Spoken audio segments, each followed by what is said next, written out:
We're back again on this Memorial Day with something we haven't done before.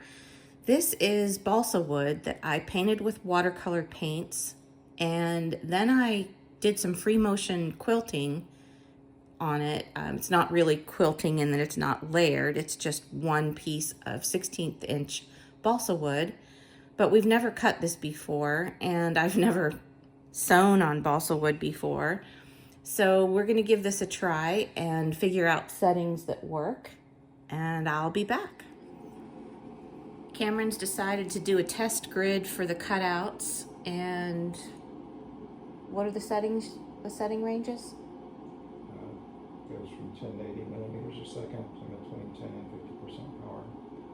So between 10 and 80 millimeters per second and 10 to 50% power.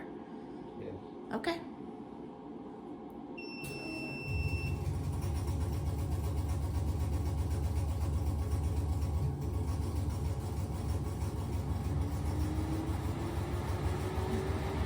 Looks like it's just etching right now. Oh, that's, you meant for that to happen. Sorry.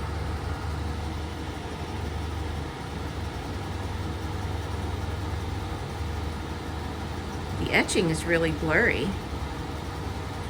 What do you have the etching on?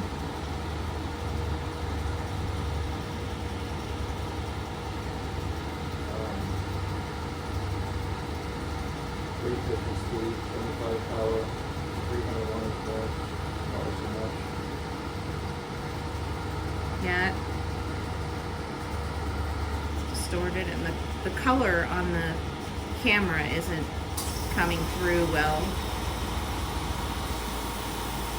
Let's see. Well, that cut at 10% power. You're getting all the way through.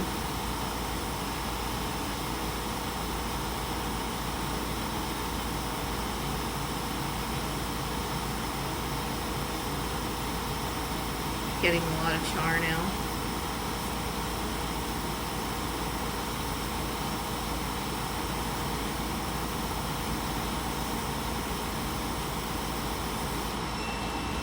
Okay.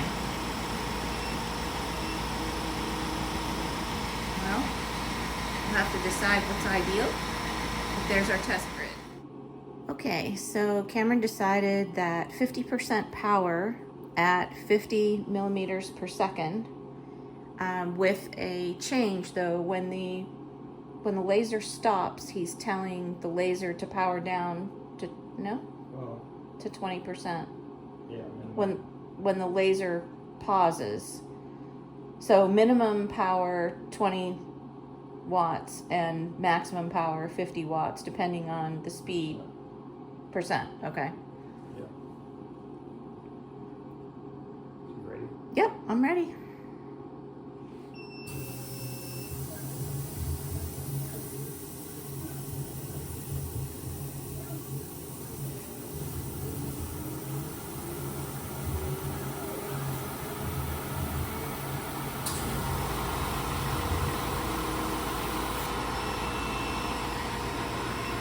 Alright, that looks like no char at all, so that's great.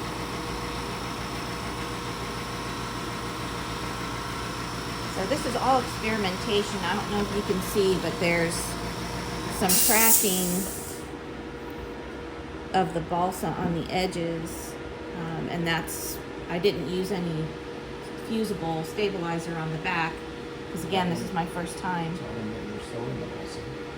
Yeah, they know that from the other video. Okay. So when you sew, the needle is piercing the balsa, and the grain of the wood, the direction of the grain, if your needle isn't perpendicular to that, which it can't be at all times, then you can have some cracking. But my friend Gail told me that using a fusible behind the balsa would probably help with some of that, so on our next test I will do that.